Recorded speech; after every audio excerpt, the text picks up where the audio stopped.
Hey, Ryan.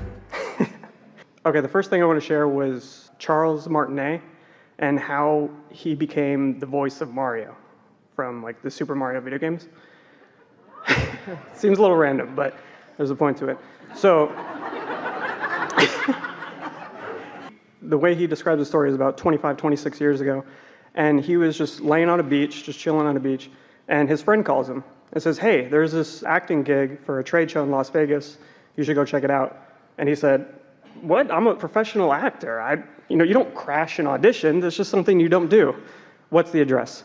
So, so he went, and then as he showed up, the producer and the cameraman were basically 1 foot out the door, and they were about to leave, and he said, oh, hey, I was wondering, could I audition for this thing?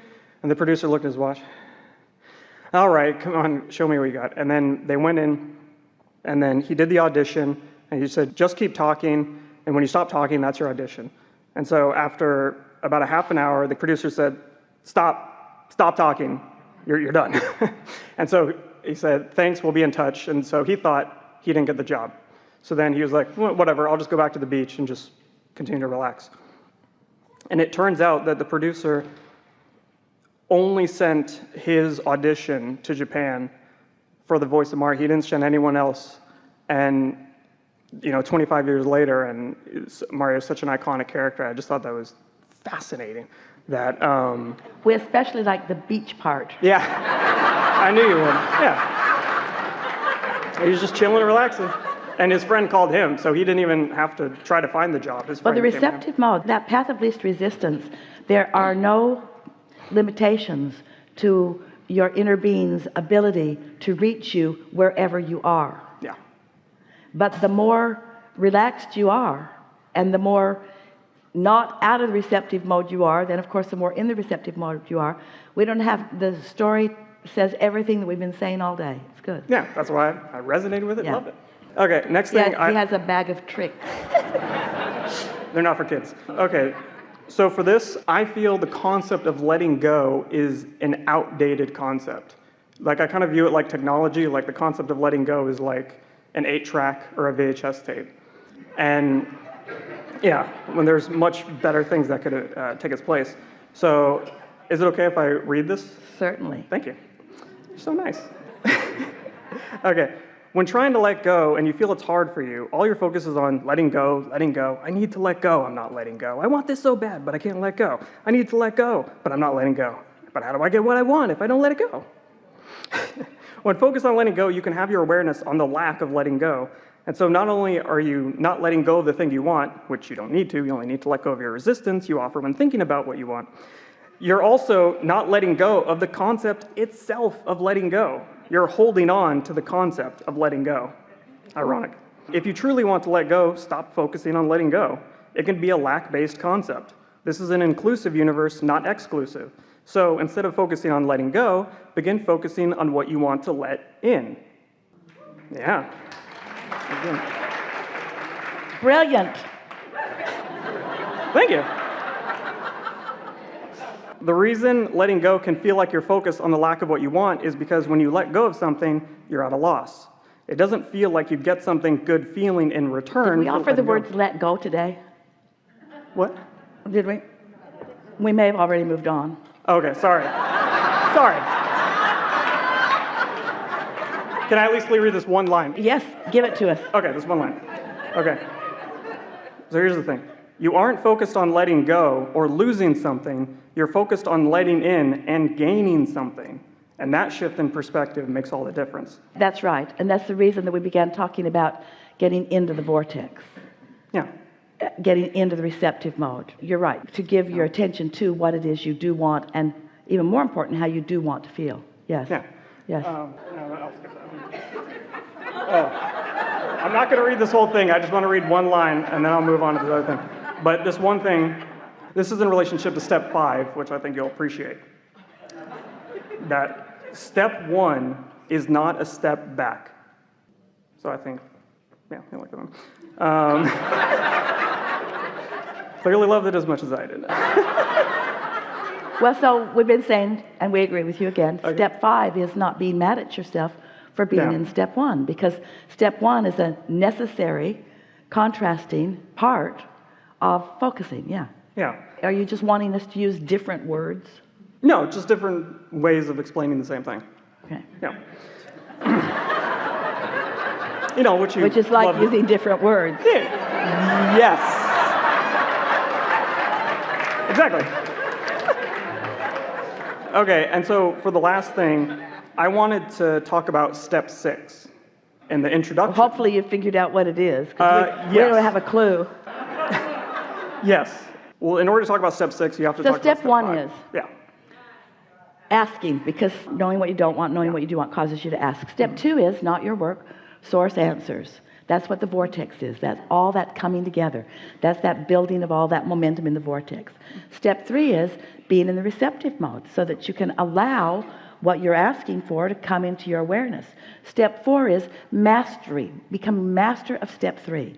It's what you were talking about. That's where in the category of not trying to let go of it, but instead allowing it. That's what that mastery is about. Getting a sense of what the feeling of being in the receptive mode is. So that's step 4. Step 5 is being aware that while you are most often in the receptive mode because you have mastered it, that because of your powerful desire that you were born with, that you will never give up, this powerful desire to continue to move forward, to continue to have more things to ask for, to continue to give birth to more desires, then step 1 is a necessary and important part of the equation. So step 5 is understanding that step 1 is going to come up over and over again. But once you've mastered being in the receiving mode, then step 1 is something that you don't dread or fear or try to let go of. Instead, it's something that you embrace because you understand that that's where all the juice is. Yes? Yeah. So step 6 is? Well, I feel that step 5 is basically embrace contrast and that you're okay with it. I would say that step 6 is embrace desire. And the difference would be when you embrace contrast, you're accepting and appreciating what is and what has been. Can you accept it and embrace it at the same time, or are those two different words? I'd say there's a vibrational difference between them. Yeah. So choose one. When you embracing what is and what has been. And when you embrace desire, you're appreciating the anticipation of what you want and what is unfolding. You're focusing the energy forward towards asking and allowing and expecting what you want. You don't hold back wanting for fear it might not happen. You're in the place of knowing it will happen, so you state your desires, ask away, and have master the receptive mode to where you know you will receive what you are wanting. It is such a wonderful thing to be consistently in that receptive mode, because once you're in that receptive mode, what happens is you're getting all these impulses and inspirations that you're consciously aware of what your vibrational stance was that accomplished them. And then that's that true mastery. And then you're not afraid of the world anymore. Then you're not afraid to ask. Then you don't think that there is any risk. Sometimes we would say to people, or they would say to us, Abraham, I think I've got this down, and I've been practicing it, and I'm doing really good, and my life is working really well for me. But those people at work are so negative. And what they're saying is, and I'm worried that I will, as you said, maybe take a step back, that I won't be able to hold my connection if I live in the real world. So step 5 is understanding that the real world is okay, that the contrast is always serving you. It's sort of like where you started in the beginning, because you may have heard us say this. It might be on your paper. Probably is.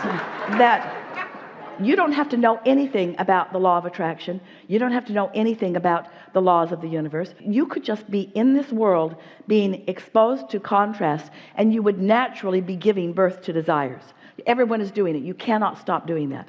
So you don't even have to know about step 1 in order to be fulfilling it fantastically. Step 2 has never been your job. That's source and the vortex and law of attraction. That's where your desires get all shored up. Things like them are drawn to them. They become big. They include everything that you've ever wanted. They become bigger than you could even consciously acknowledge.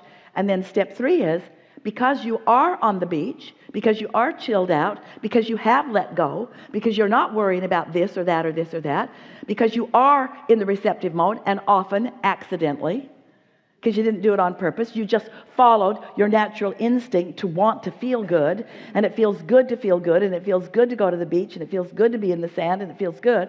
So you don't have to know any of that either. Step 1, step 2, step 3 all happened without you even knowing about it. But now where the mastery comes in is where you are starting to put 2 and 2 together. You're starting to notice the relationship between how you felt and what is turning out. You're starting to notice that there is a vibrational thing that's going on that you can feel even before manifestation. Mastery of creation means you got to know what's going on before there's a manifestation that tells the tale of what's going on. So the true mastery is understanding what your emotions mean. Understanding that the better you feel, the more in the receptive mode you are, and the more broader view that you have. And then step 5 is relaxing into the absolute understanding that it is right for you to have been born into a world of contrast.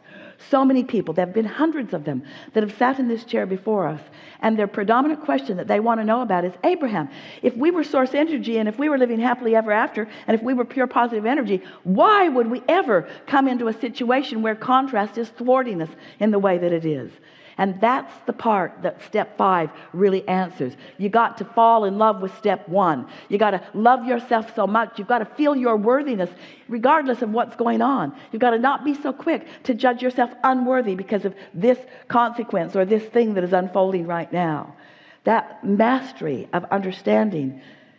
And of course, none of it can be mastered until you understand that there are 2 perspectives that are playing against one another. You got to understand that there is a vibrational you that is offering a powerful signal that law of attraction has been responding to for a very long time.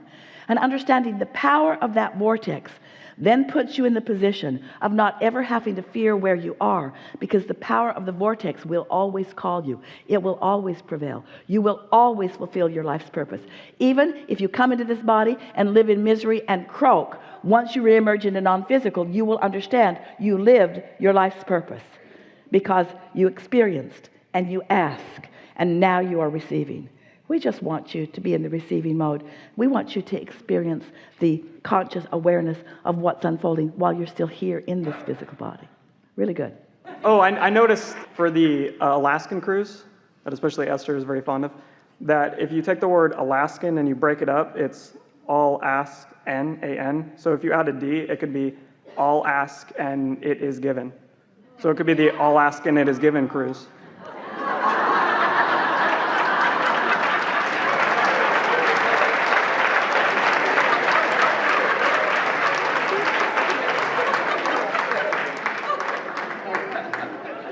One last thing. Okay, I got a gift. You call it a Valentine. It is a heart. For the next person in the hot seat. So is it okay if I leave it here? So whoever. Yes. Okay. Yes. Just leave it right in the seat. Yeah.